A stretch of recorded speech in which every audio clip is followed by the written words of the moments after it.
Hey Canucks fans, let's talk about how impressive that the two Canucks wins have been considering they didn't have Elias Pettersson.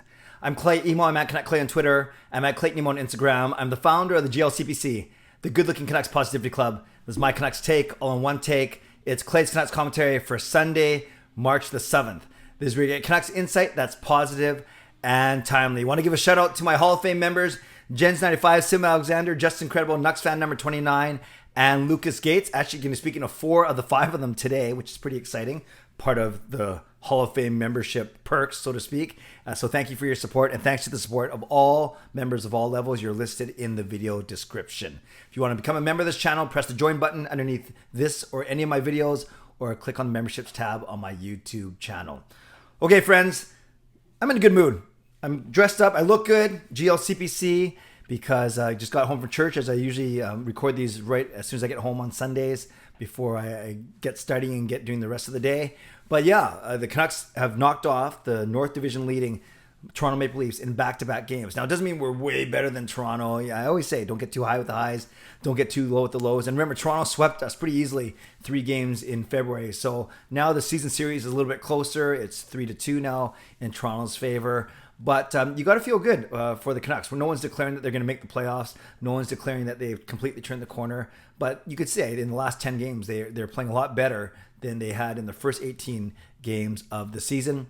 And 3 things I really want to point out, actually, now that not so much maybe that the fact that we're at the halfway point of the season, which is good, which is true, I mean. But, oh, by the way, I should have led with this. I finally got a score prediction right. I talked about that in my post-game recap. But you guys know, especially you guys who've been watching these vlogs every day, every single game preview for the past 28 games, I predicted a 4-2 Canucks win. And finally, it happens. It took exactly the halfway point of the season for it to happen, but it did indeed happen.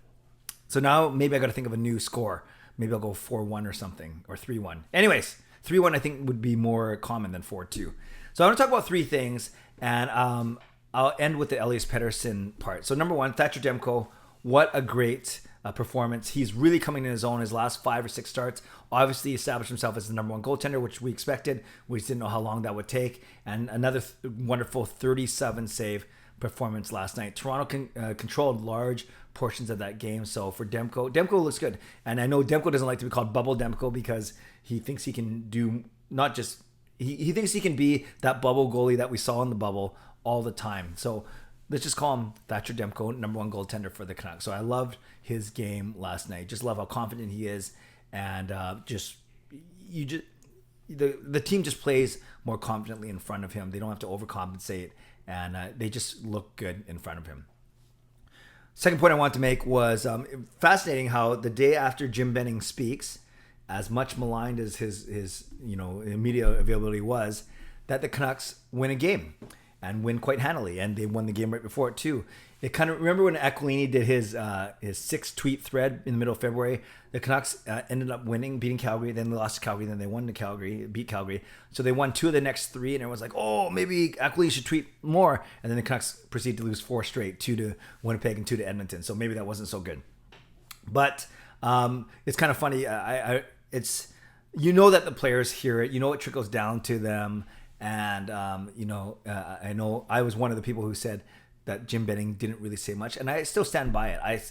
I can say that I like Benning and that he's done some good things. But I can also, that's not mutually exclusive to, I didn't think his press conference was that effective. And I'm allowed to say that. I think people are allowed to say that. But it's great to see the Canucks come out with a really complete victory yesterday. And yeah, I'm not going to spend too much time talking about the playoffs in this particular video. But we've now pulled even with Calgary, although we have a few games in hand. They have a few games in hand, and at least we can see Montreal and Edmonton in the horizon.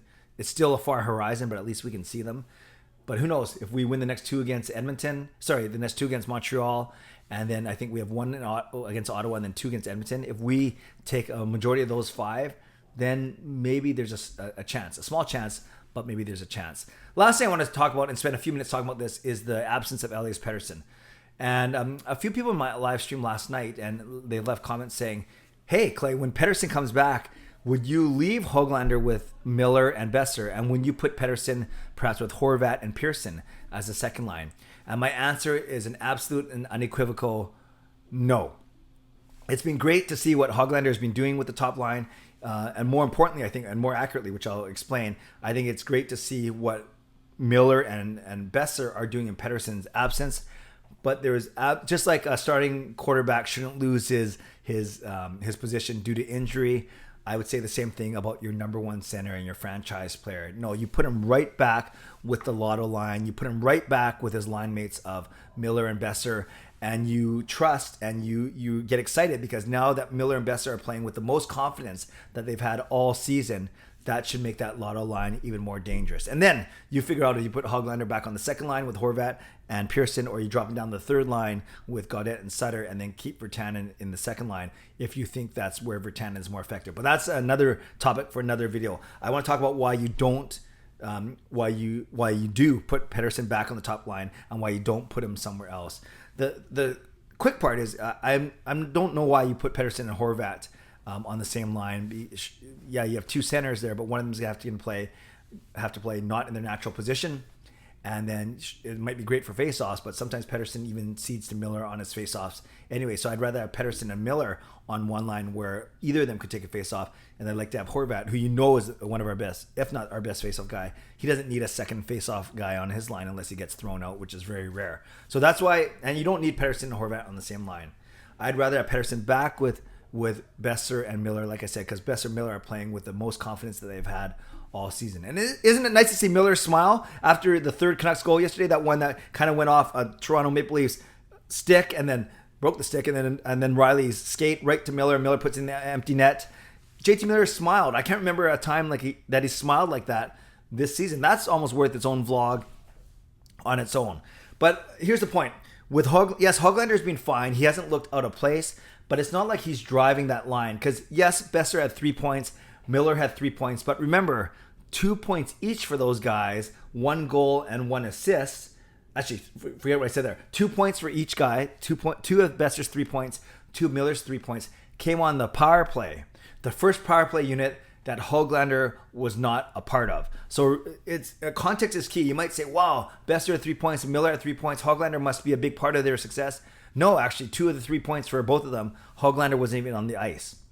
Then for Miller and Boeser's third point, Hoglander didn't touch the puck. You remember it was Edler getting it up to Boeser after the Marner turnover. It was Edler to Boeser. Boeser takes a shot. Miller puts in the broken play. So again, Hoglander didn't have a hand in that play. And then in Hoglander's one goal, the bar down goal or bar out goal, remember he got the pass from Schmidt off another Marner turnover. Remember, Mitch Marner had 2 bad turnovers in the third period. But Boeser and Miller didn't factor into Hoglander's goal. It was actually an assist from Nate Schmidt. So obviously, I'm not hating on Hoglander. I think he's great. I don't think he's going to win the Calder Trophy, but he might be in the running to be named as a finalist. But let's be very clear that none of Boeser or Miller's 3 points Hoglander was involved in. And in Hoglander's goal, Boeser and Miller weren't involved in. So my point is this. You're not keeping Hoglander with Boeser and Miller because you think there's some amazing chemistry between them. They've been playing fine. No complaints, obviously. But when you look at the context, when you look at the points, it's not because of the 3 of them. I'd argue it's because of Boeser and Miller. It's because of the 2 of them. And then 2/3 of their points were on power play last night. So I hope that makes sense. I think just from a strength, confidence, and balance throughout the lineup, you put Petey back with Boeser and Miller, and you let them go crazy for the second half of the season, and maybe help push our team, scratch and claw their way back into a playoff fight. So I hope that makes sense. But I would love your feedback on this. Leave a comment below. Do you have any time for the argument that Pettersson should not join his line mates and play on the second line with Horvat and Pearson?